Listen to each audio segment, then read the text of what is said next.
15 நாளைக்கு நல்ல பப்பாளி பழுத்ததாக எடுத்து டெய்லி காலையில் பப்பாளியில் கொஞ்சம் எலுமிச்சம்பழச்சாறு விட்டு கொஞ்சம் சீரகத்தூள் போட்டு சாப்பிட்டுட்டே வாங்க.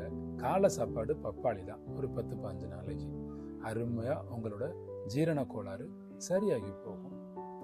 தேன் கலந்து சாப்பிட்டீங்க அப்படின்னா நரம்பு சிக்கல்கள் எல்லாமே சரியாக போகும். தாய்ப்பால் சுரக்கிறதுக்கு பெண்களுக்கு உதவி செய்யும். பப்பாளி சாப்பிடுங்க. இந்த பப்பாளி பொறுத்தவரையும் பிடிக்காதவங்கன்னு சில பேர் இருப்பீங்க, அவங்க வேண்டாம். நல்ல ஸ்வீட்டாக பிடிச்சவங்க இருந்தீங்கன்னா நல்ல ஸ்வீட்டாக எங்கே கிடைக்குங்கிறத தேடி கண்டுபிடிச்சு நல்ல பழுத்த பப்பாளி நல்ல நிறத்தோடு வாங்கி நல்லா சாப்பிடுங்க.